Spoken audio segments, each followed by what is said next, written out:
A ver. Bien, ah, en el grupo les compartí el día de ayer este documento que resume, pues, prácticamente lo que hemos estado viendo en las últimas semanas. Este documento tiene el resumen de todos los procesos termodinámicos y, pues, todas las consecuencias, todas los resultados que tenemos de cada uno de ellos, ¿no? Entonces, va a ser de mucha utilidad para que ustedes puedan resolver los problemas, sobre todo en esta fase a la que vamos, que particularmente vamos a trabajar más que todo con ciclos termodinámicos. Entonces, en los ciclos, pues vamos a componer casi todos los procesos que hemos estudiado, así que hay que estar muy, muy atentos a aplicar los conceptos que ya se tienen, ¿no? Muy bien, entonces lo primero es diferenciar cada uno de los resultados que hay aquí. Esta columna llamada todos, que resume los resultados que son aplicables a todos los procesos. Entonces, pues ahí se muestra el gráfico PV, pero es un gráfico pues aleatorio, ¿no? No es un gráfico que defina algún proceso en particular, es solamente por poner una representación en particular. Bien, no hay ninguna restricción, es decir, que no hay una restricción general que aplique para todos. O sea, como diciendo que el calor es cero para todos, el trabajo es cero para todos, o el cambio en la presión es cero para todos, cambio en energía interna es cero para todos, etcétera. ¿Verdad? Cualquier condición de esas no es aplicable a todos los procesos, sino que es aplicable nada más a uno en particular, ¿no? Entonces, esa parte es importante tenerla en cuenta, ¿no? Bien, la primera ley de la termodinámica es aplicable a todos. El cambio de energía interna es igual al calor menos el trabajo. Y ayer hablábamos de este otro resultado, que el cambio en energía interna es igual a NCB delta T para todos los procesos. Todos los procesos en los cuales implique un cambio en la temperatura, entonces vamos a poder medir el cambio en la energía interna con esta ecuación. Y obviamente la definición del trabajo, ¿no? Si nosotros nos enfrentamos a un problema diferente a los que involucre un proceso diferente a los que ya hemos estudiado, adiabático, isocórico, isotérmico, isobárico, entonces habrá que encontrar una relación de trabajo para este. Por ejemplo, en la guía me parece que hay un problema donde se trabaja con un proceso en el cual este se representa mediante una recta, que no es ni vertical ni horizontal como en el isocórico o el isobárico respectivamente, ¿no? Sino que este se representa mediante una línea recta que tiene una pendiente y en ese caso lo que uno tiene que hacer es aplicar la definición del trabajo, si lo que le están pidiendo es eso, trabajo. O sea, tiene usted que escribir la función de presión y luego integrar para poderlo encontrar. ¿Qué es lo que se hizo para los demás procesos? Lo que pasa es que pues ya para estos ya tenemos una ecuación definida y entonces no es necesario volver a hacer el proceso de integración.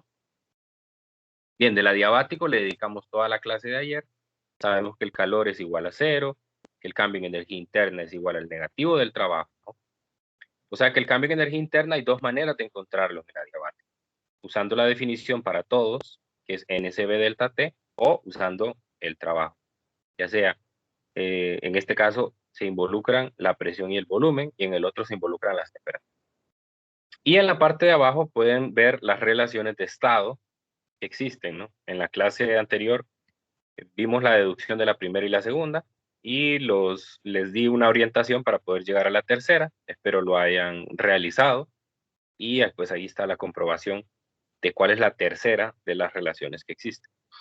Entonces, con estas relaciones, usted puede encontrar variables de estado entre un estado inicial y un estado final, dependiendo de cuáles sean los datos que uno tenga. Luego tenemos el isocórico. El isocórico es aquel en el cual el trabajo es igual a cero porque el volumen se mantiene constante y el cambio en energía interna es igual al trabajo. Entonces, en este caso, el trabajo es NCB delta T Y la relación de estados es el cociente presión entre temperatura se mantiene pues constante. Entonces, ese es el proceso isocórico. El proceso isobárico es aquel en el cual, es importante decir aquí que el CB depende de cuál sea el gas. CB para gas monoatómico es 3 medios de R y para gas diatómico 5 medios de R. Similar para el proceso isobárico, donde la presión no cambia. El cambio en energía interna es la resta del calor menos el trabajo. El calor se determina como la presión por el diferencial de volumen. Q es igual a NCP delta T, donde CP para gas monoatómico es 5 medios de R y para gas diatómico es 7 medios de R. Y la relación de estados es que el volumen entre la temperatura es una constante. Y finalmente el proceso isotérmico.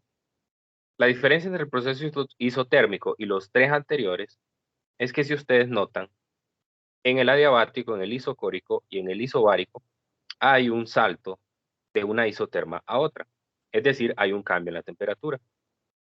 Y la diferencia, por ejemplo, esa la notamos en la clase de ayer al final con una simulación, es que una expansión adiabática implica una disminución de la temperatura y una expansión isobárica implica un aumento en la temperatura. Todas esas cosas hay que manejarlas porque probablemente sean evaluadas en las preguntas conceptuales.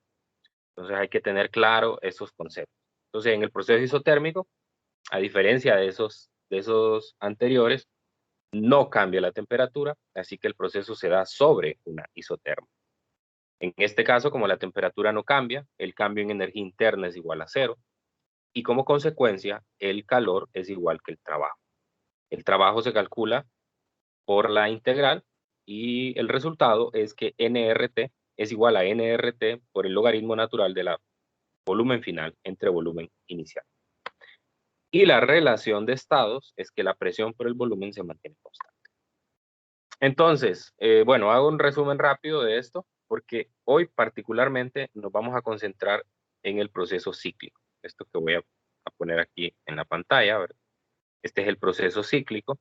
El proceso cíclico es en realidad una composición de varios procesos.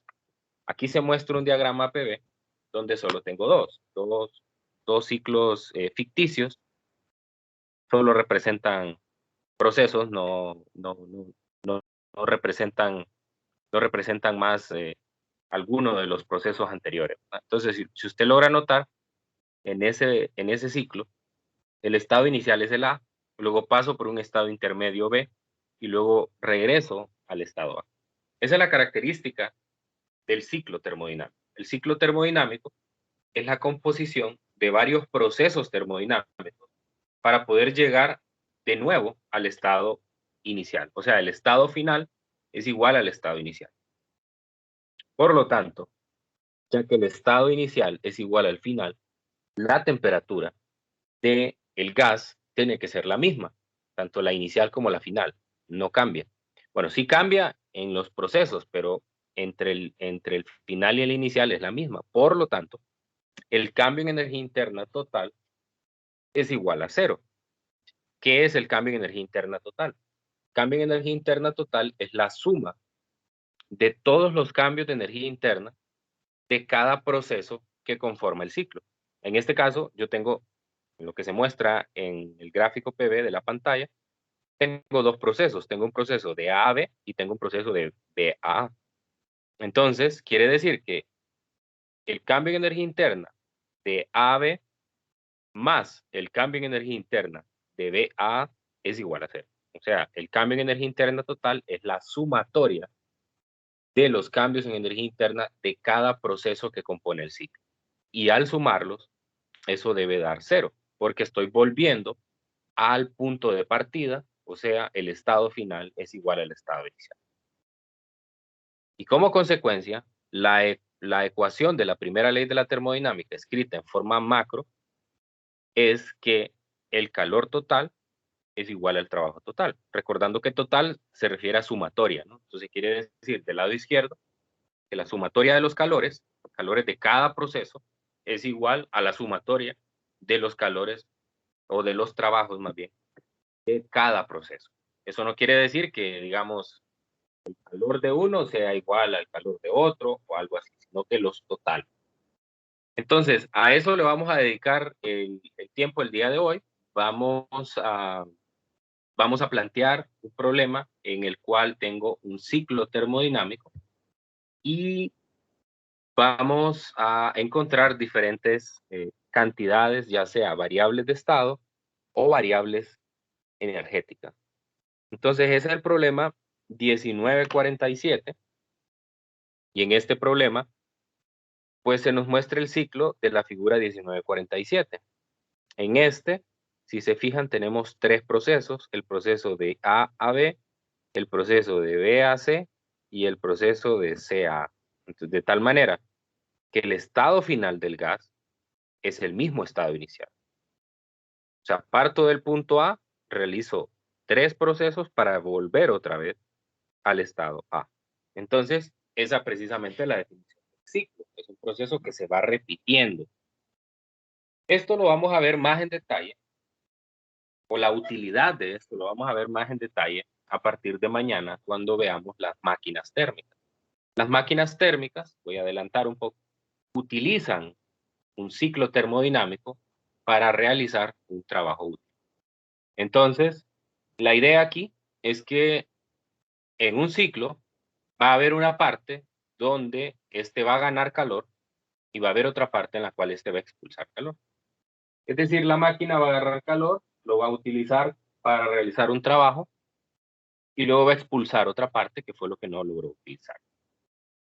Bien, entonces, si revisamos el enunciado, este me dice que en la figura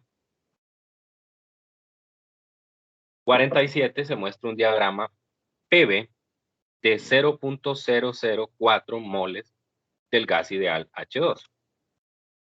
Entonces, como nosotros recordamos, el gas H2 es un gas de tipo monoatómico, perdón, de tipo diatómico.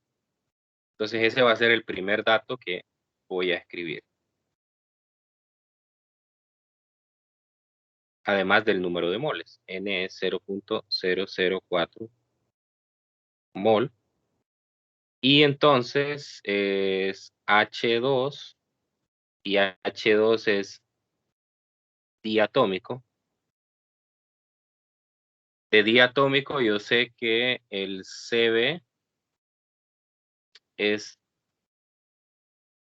5 medios de R, el Cp es 7 medios de R. Esto para el diatómico, ¿no? Entonces ya de antemano puedo saber esos dos datos que los voy a necesitar. También conozco el gamma, sé que el gamma es 1.4, pero en este ciclo no hay un proceso adiabático, así que no voy a necesitar el gamma. Y aquí está la clave, ¿no? Me dice, la temperatura del gas no cambia durante el segmento de B a C. Muchas veces nosotros no vamos a ser capaces de diferenciar en el diagrama PV cuando hay una curva. Todos estarán de acuerdo en que el proceso de A a B es un proceso de tipo, eh, isocórico, ¿no? Y el del estado de C a A, ¿qué tipo es? Isobárico. Isobárico, ¿no? Entonces, ¿cuál sería el proceso de B a C? Isotérmico. Isotérmico. Pero ¿cómo lo sabemos? Lo sabemos gracias a que, quiero ver si puedo borrar esto. No, quizás no sea la mejor manera. Bueno, no lo voy a borrar. Entonces, es un proceso de tipo isotérmico, pero no lo puedo saber si no me lo dice el enunciado.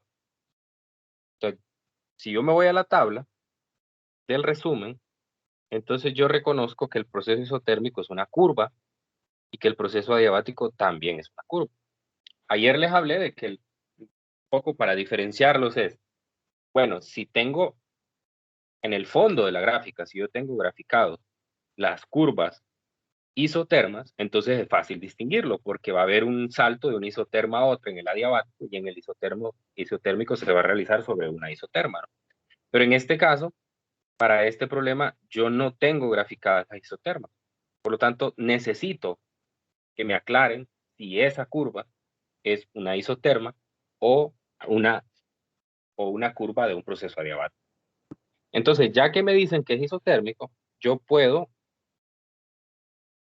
ayudarme de nuevo, porque es muy recomendado que siempre dibuje las isotermas. Entonces, quiere decir que si este es isotérmico, por aquí va a pasar una isoterma, justamente sobre, a dibujarla bien, sobre este proceso va a pasar una isoterma, que sería esta, y voy a tener otra isoterma que va a pasar por el estado A.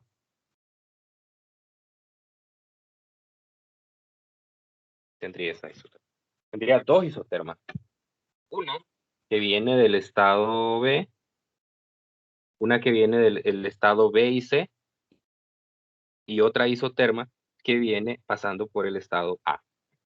Entonces quiere decir que la temperatura en el estado A es diferente a la del estado B y C.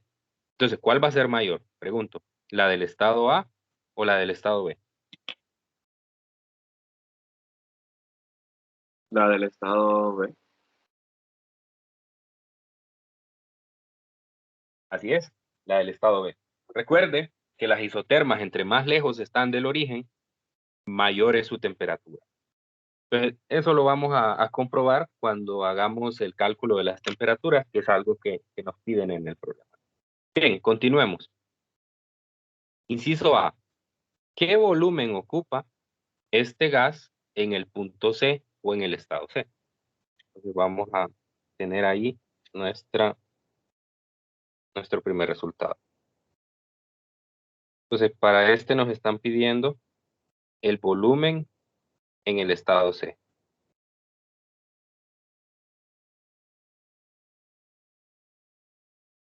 Volumen en C. Entonces, el volumen en C, yo lo puedo determinar identificando los procesos que están involucrados aquí. Bien, hay una manera de encontrar variables de estado y es mediante la ecuación de estado. Pero para encontrar una variable de estado, mediante la ecuación de estado, yo necesito que que por lo menos tener dos variables de estado. En este caso, si quiero el volumen, entonces necesitaría la presión y la temperatura de ese estado, pero lo único que tengo es la presión. Entonces, pues no podría irme por ese camino. Entonces, la forma de hacerlo es identificar los procesos, el proceso que está antes de él y después de él. Antes de él tengo un proceso isotérmico y después de él tengo un proceso isobárico. Entonces yo podría utilizar cualquiera de las dos relaciones de estado, tanto del proceso isotérmico como del proceso isobárico, para poderlo determinar. En este caso yo voy a utilizar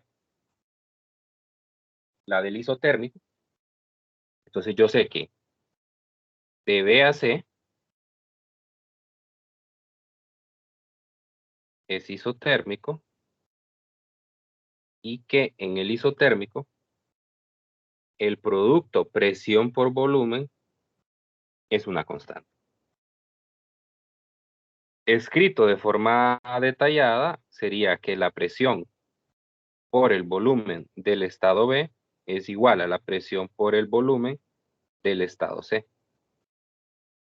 Y de aquí puedo despejar para el volumen en C. El volumen en C sería el volumen de B entre la razón de la presión en B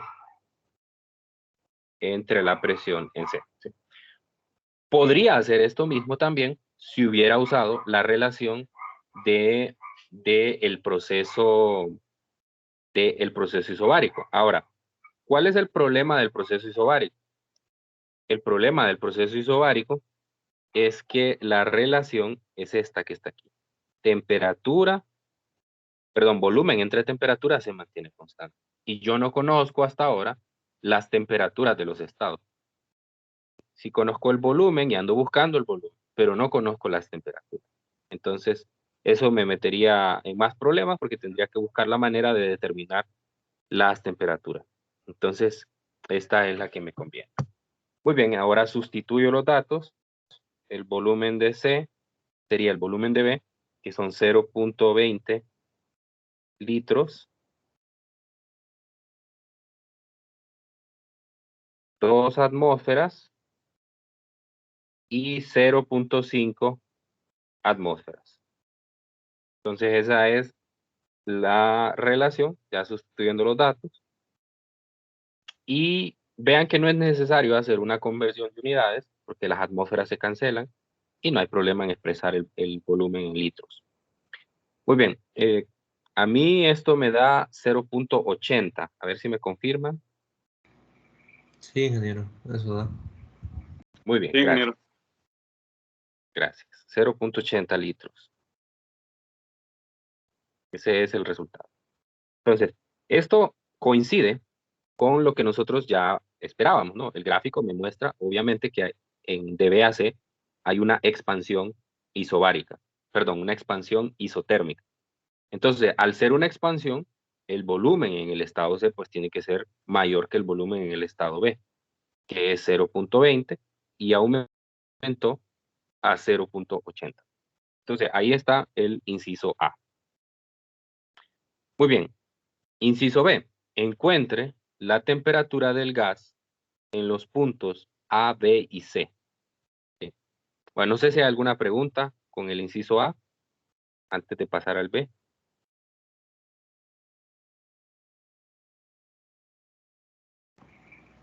Estamos bien. Muy bien, gracias. Entonces, en el, en el inciso B me dice que determine la temperatura en los 3 estados. Temperatura en A, en B y en C. Entonces, de nuevo, voy con variables de estado, entonces tengo que utilizar las relaciones de estado, ¿no?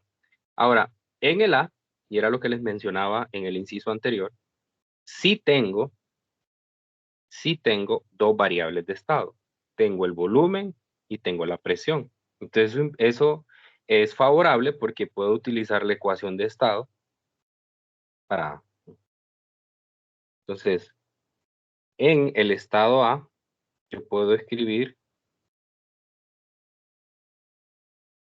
para el estado A, puedo escribir lo siguiente.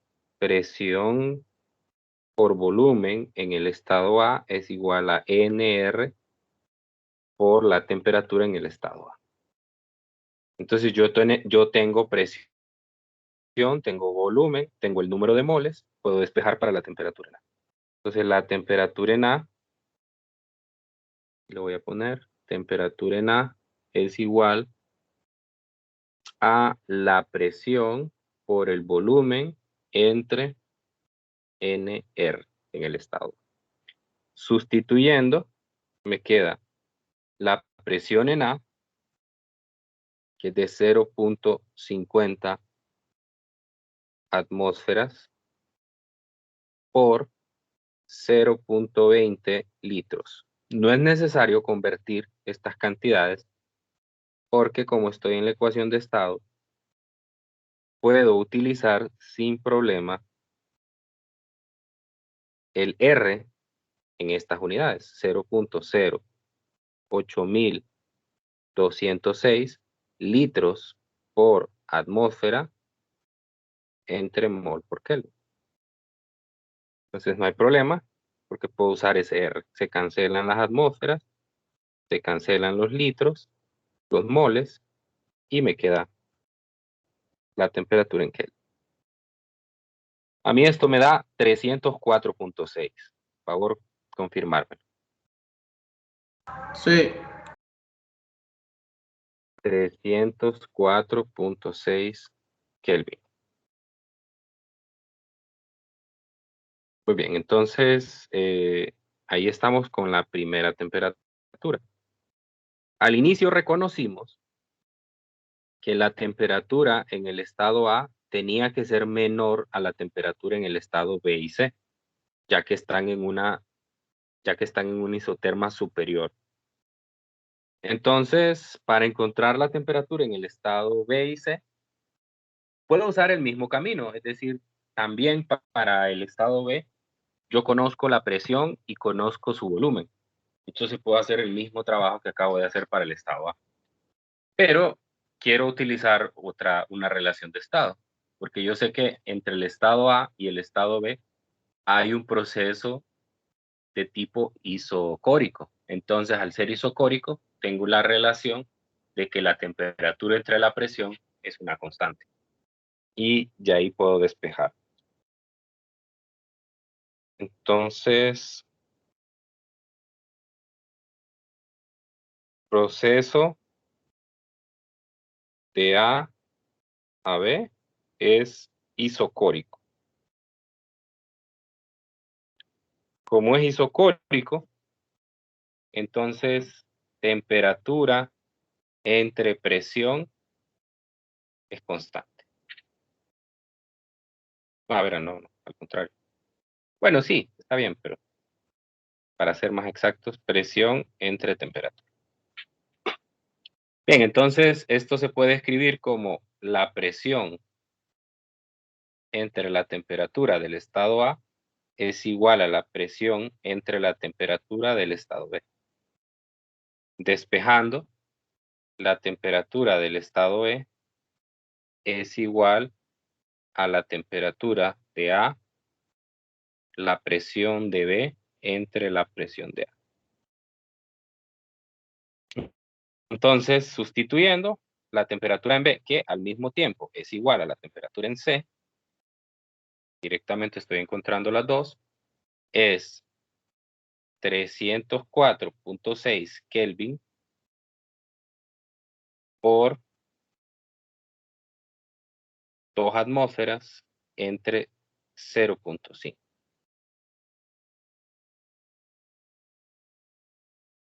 Cancelo las atmósferas y esto me va a quedar en que.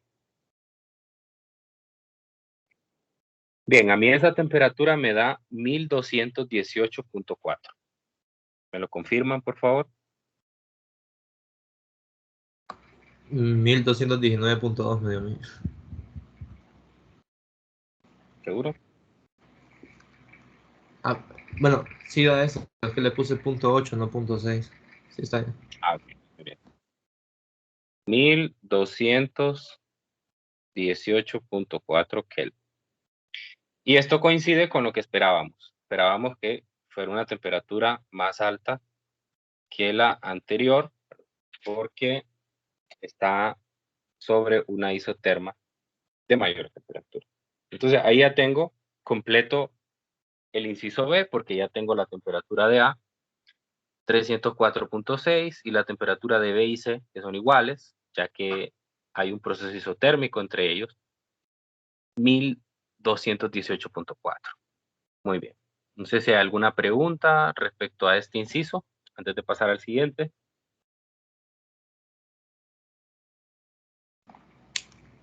Ingeniero, ¿de qué otra forma podríamos encontrar la temperatura de B y C? Podemos utilizar el proceso isotérmico. Aquí utilicé yo el proceso isocórico que hay entre A y B. ¿Sí? Pero si usted revisa en la tabla, como entre los estados B, no, entre los estados C y A, hay un proceso isobárico. Entonces, para el proceso isobárico, la relación de estados es esta, ¿no? Volumen entre temperaturas constantes. Yo ya tengo los volúmenes tanto de C como de A, y entonces ya tengo la temperatura de A, entonces pues puedo despejar para la otra. Esa sería la manera. La otra manera de encontrar eso es usando la ecuación de estado. O sea, haciendo el mismo proceso que hice para A. P por B igual a nRT, porque yo ya tengo tanto para el estado B como para el estado C, yo ya tengo la presión y el volumen. Entonces, también así. O sea, hay varias maneras de encontrarlo, porque podría calcular el de B o podría calcular el de C, usando la ecuación de estado, y como las temperaturas son iguales, le va a dar bien. Y podría utilizar también el hecho de el proceso isobárico en C y A. Esas son las maneras. Ok, Sí. perfecto. ¿Alguien más?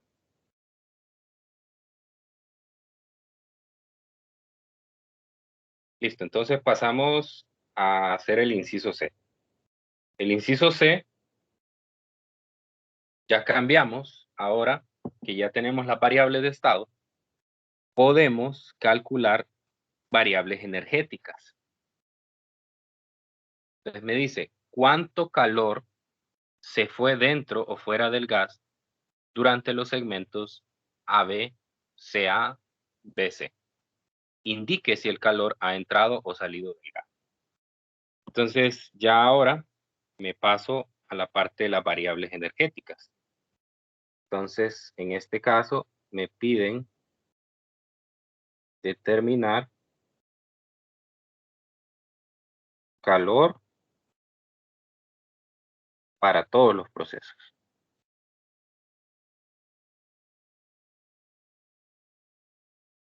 Tengo 3 procesos, entonces pues voy a ir uno por uno. El primer proceso, recordamos que es un proceso isocórico. Proceso isocórico. Para el proceso isocórico, el calor se determina, si ustedes revisan en la tabla, proceso isocórico, el calor se determina como NSB delta T. NSB delta T. Entonces tendríamos aquí NSB delta T o 5 medios de NR delta T. NR delta T. Ya usando el valor de CB. Entonces voy a sustituir el proceso de A a B, es 5 medios de N 0.04. No voy a poner unidades porque no me va a dar mucho el espacio aquí. 8.314 por la diferencia de temperaturas. Sería, estamos en el proceso de A a B, entonces la temperatura de B sería la final, que la temperatura de B encontramos que era 1218.4 menos 304.6, que era la temperatura del estado A. Muy bien, a mí este calor me da 75.97. A ver si me confirmo.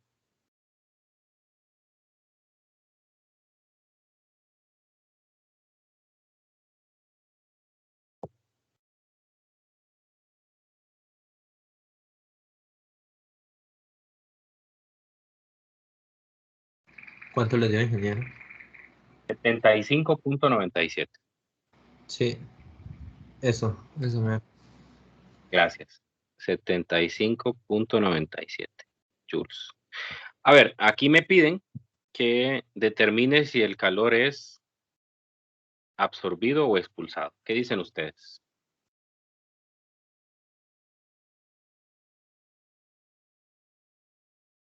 ¿Es un calor absorbido o es un calor expulsado?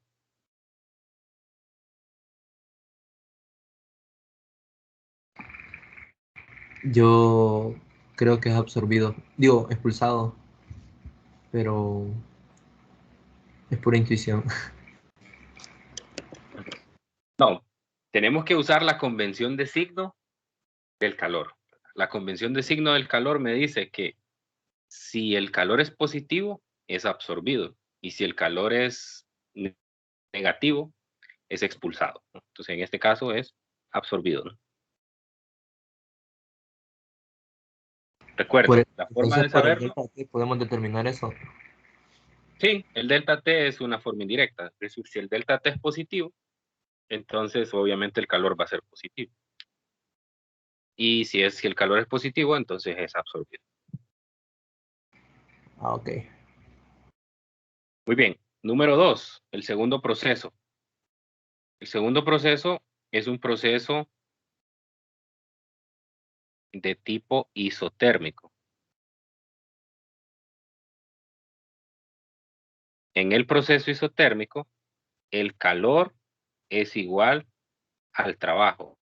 Y el trabajo es nRT, logaritmo natural de volumen final entre volumen inicial. El volumen final será el dC y el volumen inicial será el dB. Ok, entonces sustituimos, que será el calor de BC y será el número de moles, que es 0.004 por R, que es 8.314, por la temperatura, que es la misma para el estado B o para el estado C, es 1218.4. No voy a poner unidades.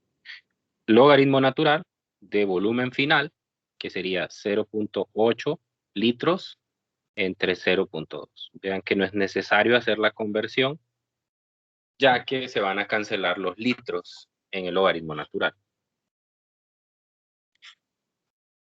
Bien, esta por ser una expansión isotérmica, entonces debe haber una absorción de calor.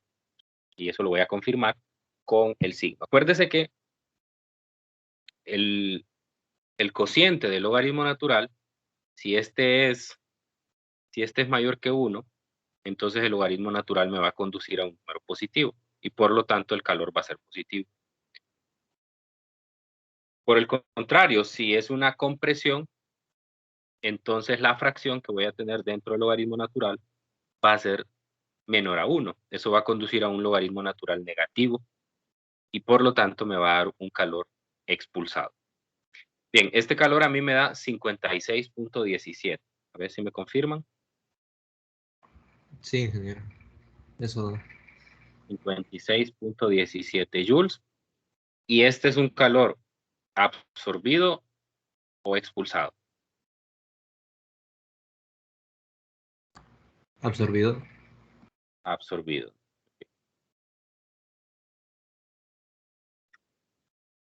Entonces ya tengo los dos calores, los dos son absorbidos, me falta uno. Y aquí hay algo importante que usted tiene que saber desde antes que resuelva el siguiente calor. Siempre en un ciclo termodinámico va a tener calores absorbidos y calores expulsados. Nunca todos los calores van a ser absorbidos o nunca todos los calores van a ser expulsados. Palabras sencillas, siempre tiene que tener calores positivos y calores negativos. Nunca va a tener solo positivos o solo negativos. Entonces, como el siguiente calor es el del último proceso, necesariamente este tiene que ser negativo. Necesariamente. Y siempre, ojo con esto, escuchen bien lo que les digo. Siempre el calor negativo va a ser numéricamente más pequeño que la suma de los calores positivos. Si usted suma estos dos calores, le va a dar un número que es el calor absorbido total por el proceso, por el ciclo. Y como el que sigue solo es 1, o sea, solo va a haber uno negativo, puede haber algún proceso en el cual hay más de un negativo, entonces siempre va a pasar que el total de los negativos va a ser más pequeño que el total de los positivos. Nunca al contrario. ¿Por qué? Porque cuando el ciclo está funcionando, hay una parte donde absorbe calor. Ese calor lo utiliza para realizar un trabajo y lo que no realiza como trabajo lo expulsa. Entonces, no podría ser posible que una máquina expulse más calor del calor que absorbe. O sea, eso violaría el principio de la conservación de energía. Entonces, de antemano, ya tenemos que saber que el número que voy a encontrar en el siguiente cálculo tiene que ser un número que debe ser más pequeño que la suma de los dos anteriores y obligatoriamente tiene que ser negativo. Entonces, el tercer proceso es un proceso isobárico. Para el proceso isobárico, el calor es igual a N Cp delta T.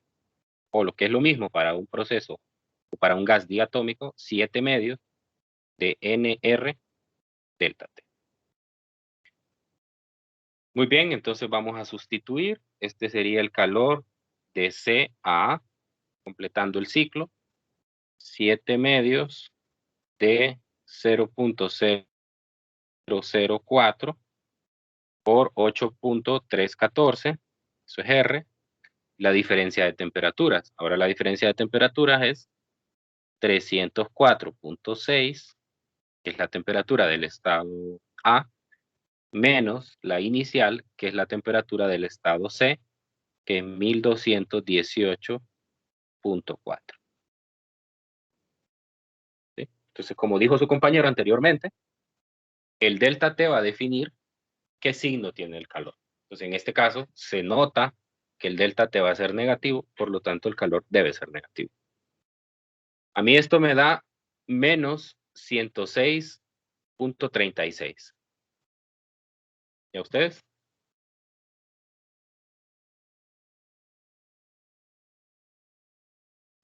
Menos 106. Sí, Sí, menos 106.36. menos 106.36 joules. Muy bien, entonces aquí tenemos justamente lo que esperábamos. Sume los dos calores anteriores, 75.97 más 56.17, y va a ser más grande que 106.36. Eso quiere decir, hay más calor ganado que calor expulsado. ¿Por qué? Esos joules que hacen falta ahí se utilizaron para hacer un trabajo por la máquina. Entonces este es expulsado. Listo, entonces ahí ya tenemos el panorama de los calores para todos los procesos. Bien, ¿alguna pregunta aquí?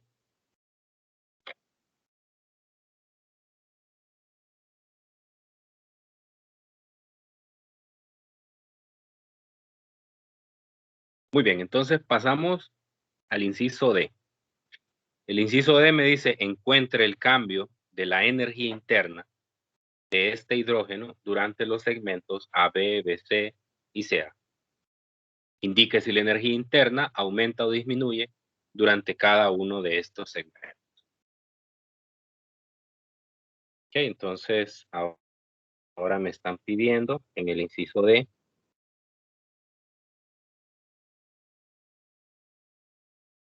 delta U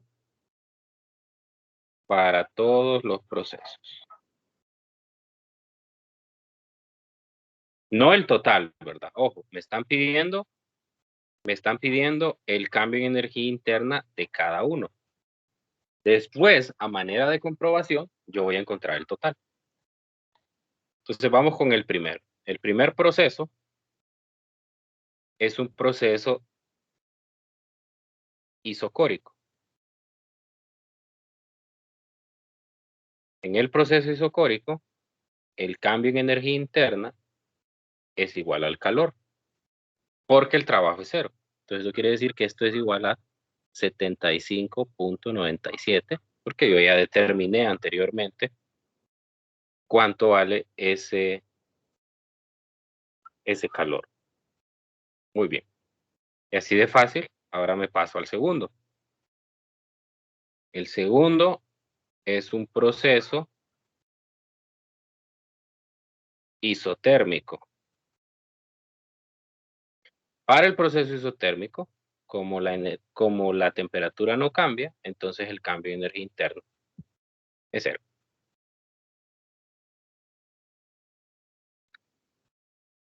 Y para el último, que es un proceso isobárico, hay dos maneras, bueno, hay tres, pero voy a mostrar dos. El cambio en energía interna es igual al calor menos el trabajo. El calor ya lo determinamos, el trabajo no. Entonces tendríamos que irnos a, calcular el calor, ¿verdad? No es difícil, datos, pero pues quiero explorar otra posibilidad también. En la tabla aparece, como mencioné al inicio, la columna de todos los procesos, que es la primera que se muestra. Para todos los procesos, la primera ley de la termodinámica me dice que Q es trabajo, calor menos trabajo, pero también el cambio en energía interna es igual a NSB delta. Entonces, esa es la manera en la cual yo puedo determinar también el cambio en energía interna para cualquier proceso, incluido, pues obviamente, el proceso isobárico. Entonces, el cambio en energía interna va a ser NCB delta T. CB para diatómico es 5 medios de NR delta T. Pues sería toda la expresión del cambio en energía interna. Entonces, lo voy a determinar. El cambio en energía interna sería 5 medios de no de N, 0.004 por 8.314 por la diferencia de temperatura. La temperatura final sería la del estado A, que sería 304.6 menos 1218.4 para el estado C. Entonces, con eso tendría el cambio de energía interna, que a mí me da menos 75.97. ¿Me lo confirman?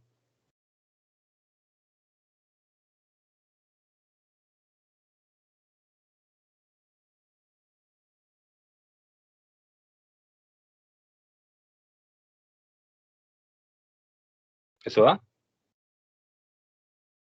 Sí, a mí déjame. Ok, entonces estamos bien. Lo otro que me piden es que determine si la energía interna aumenta o disminuye. Entonces eso depende del signo. Si el cambio en energía interna es positivo, entonces quiere decir que aumenta para este, ¿no? Y este, pues si es cero, no cambia. Mientras que en este último, disminuye. Entonces veamos el panorama. Primero aumenta 75.97 joules la energía interna. Después ya no varía, entonces sigue siendo 75.97 el aumento. Y después disminuye otra vez en 75.97 joules. O sea que en total se comprobó lo que la ecuación, o lo que dice aquí la columna de los ciclos, es esta parte, ¿no? Que el cambio en energía interna total es igual a cero. Es igual a cero. Entonces, cambio en energía interna total es igual a la sumatoria de los cambios en energía interna. Y sería 75.97 menos 75.97 joules y suma a cero. Entonces, está comprobado eso que mencioné desde el inicio. La otra cosa que habría que probar es que la suma de los calores es igual a la suma de los trabajos. Entonces, habría que determinar los trabajos para poder hacer eso. Pero eso ya lo dejo para una tarea personal, que lo hagan ustedes. Entonces, lo que deberían de hacer es encontrar adicionalmente el trabajo para cada uno. Es fácil porque el trabajo del primer proceso es 0, de A a B es 0.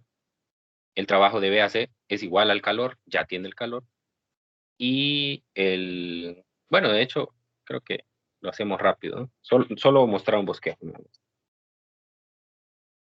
El trabajo de A a B es 0. El trabajo de B a C es igual al calor de B a C. Ya lo tenemos.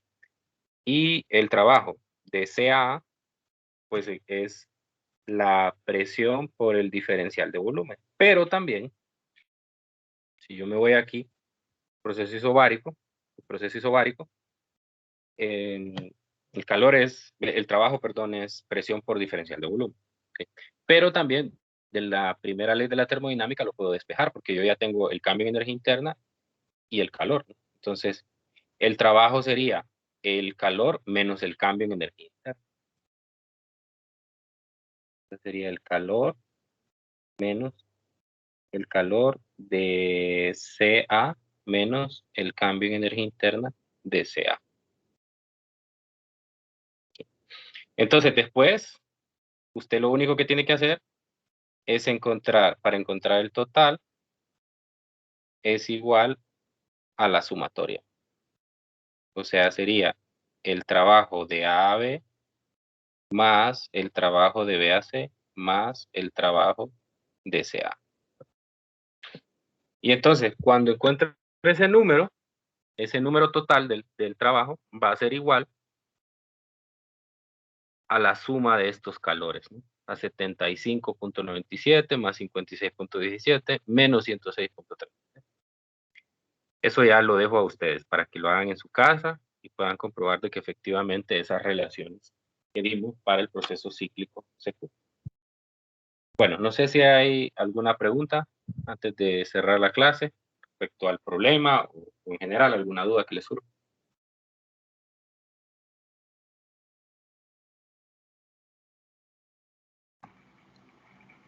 En mi caso no, ingeniero. Muy bien, gracias. Bueno, entonces, estaríamos aquí la clase de hoy. Pues mañana vamos a empezar con el capítulo 20.